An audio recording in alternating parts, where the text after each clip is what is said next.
These days, I feel as if I'm about to go postal, if not mental, which suggests my health is about to follow because folks say they're almost one and the same. And right now, all parts of me feel borderline insane. Isn't it insanely interesting how we repeat the word's definition about repetition and the want for different results? So I must be losing my mind each time I write poems repeating the same names of those slain.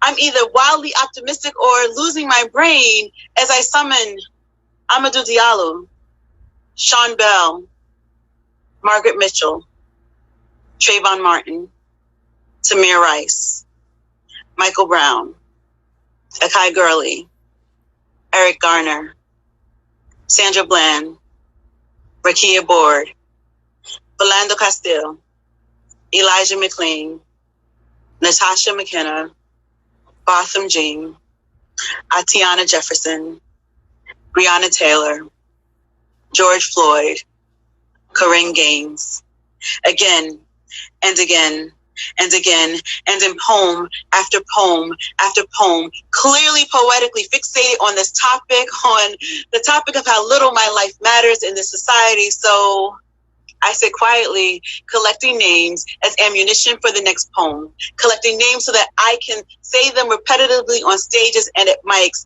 whether digitally or otherwise, as if hearing the unending and ever-growing list of names will change one audience's member's heart. You know, they say saying things 3 times will make the performances stick in the watcher's brain. So after hearing 3 poems listing more and more names, I wonder if they will connect some synapses in their brains, or am I the one insane, losing my mental or with my physical health following suit? Because I sat on trains and counted who stepped on me and followed that with an apology. I often lost count after 10.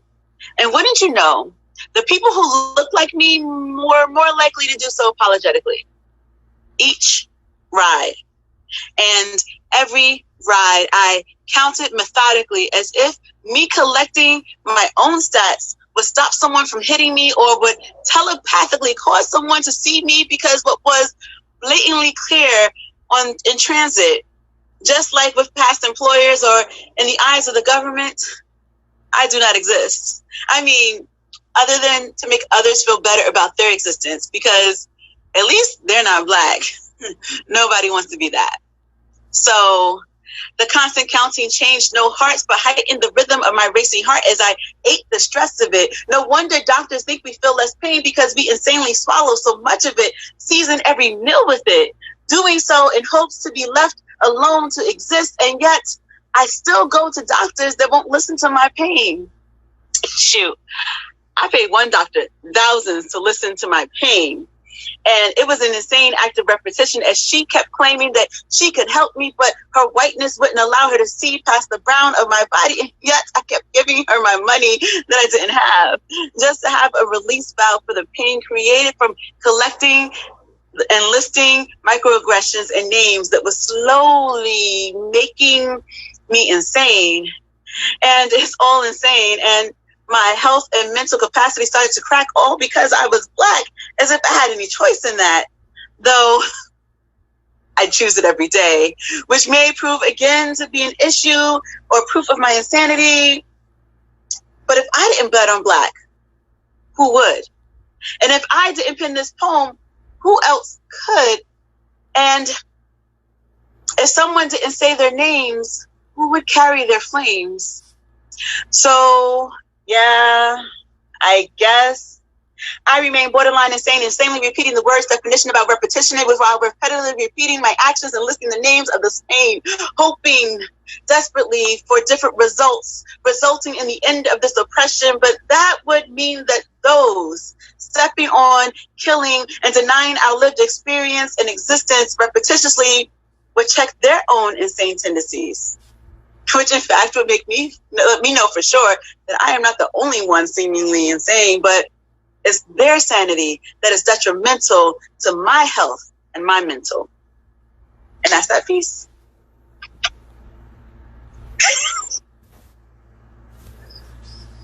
Oh my God, Dara, that was so poignant. And for those of you who didn't catch it before she spoke it, she wrote that specifically after hearing that we wanted to have her here to read with us. So there's too much for me to recount what I loved about that, for sure. I just was tearing up during it because of how lucky I am to be able to reach out to you all, and you come here and share with me and the company. Like, there's nothing like that. Thank